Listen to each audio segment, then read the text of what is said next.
कुठं चालू रे? भांडण कुठं आहे? अयोध्या भांडण अयोध्येला का लंकेला? लंकेच्या बाहेर नाही, लंकेत आहे. त्याच्या गावात जाऊन दादागिरी आहे. कुणाची? वानराची.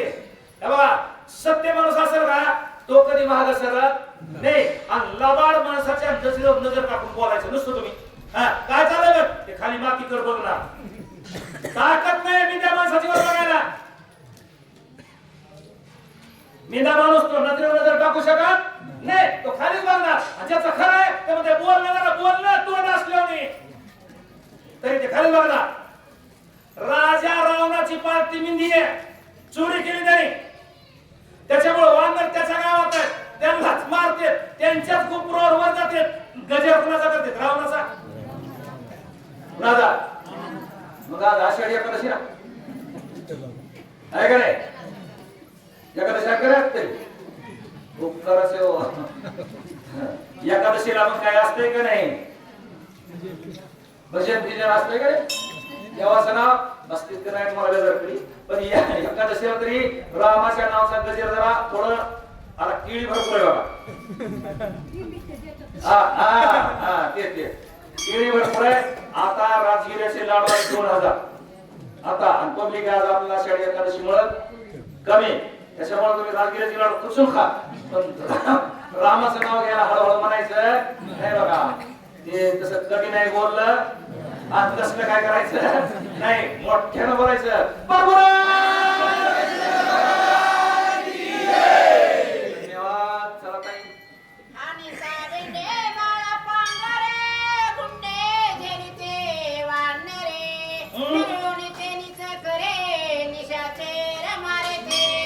सर्कस बघितला का?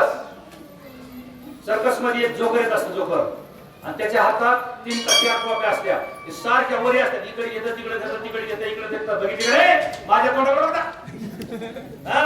तसं या ओळीचा अर्थ आहे त्यांचे शिखर घेतात वानर आणि ते जीव देत. या हाताने फेकायचं या हाताने जरायचं या हाताने फेकायचं या हाताने जरायचं. कसं आहे राक्षस म्हणले एक अंतर शब्द होत. एक सुरुवातीला गाव फुकलेलं तेव्हापासून आम्हाला तुमच्या पुढे बोलायची ताकद राहिली. एकटा माणूस भिला का आणि जोपर्यंत आपण भेटतो का तोवर तो माणूस आपल्याला बिडल्याशिवाय राहत. पण एकदा महागारी फिरायचं त्याच्याकडे आणि एकदा त्याच्यावर धावलं का कोणा ते आपल्या नादी लागत नाही. चला तुम्हाला हे नसतं कळत का? 2 कुत्रे असते. एक आपल्या जागलीवर असते एक दुसऱ्याच्या जागलीवर असते. आणि आपलं पुत्र जर त्याच्या जागलीच्या जवळ गेला बा तिकडून असं धावत येत आहे आणि आपलं पळत सुटतंय आणि आपली जाग आली की आपलं पुत्र माघारी फिरतंय आणि ते पुत्र जेव्हा करावं का नाही. सोबत करावं लागतं. त्यासाठी या लंकेतली लोक त्यांना भेपान लागलं होतं.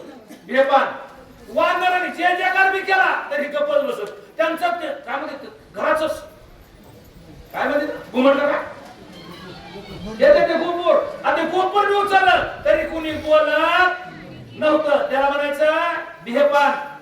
भाऊ साप चावलेला मरत नाही पण हातात येऊन नुसता गेला का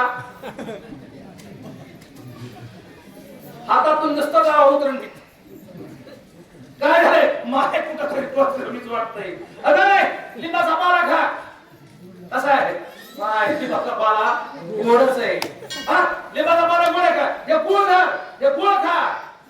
गुळ कसा लागतो? गुळ कडू लागतो. त्याला ओळी ज्ञानेश्वर माऊलीची विषय विषयाचा बळी पाडू गोड परमार्थ लागे कडू कडू विषय तो गोडू. म्हणजे गुळ सुद्धा कडू लागतो आणि कडू पाला सुद्धा गोड लागतो. कवा बस आपल्याला तसं परपंचाचा ध्येयपान लागलेलं आहे. त्याच्यामुळं आपण बिहूच बेहतर असं केलं असं करू काय की तसं केलं तसं होतं काय की काही कोणाला बेची गरज नाही. देवाला सुद्धा बेची गरज नाही. फक्त आपलं चुकू द्यायचं नाही.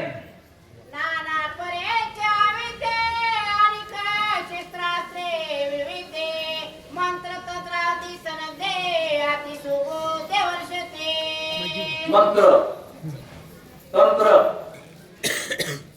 आयुध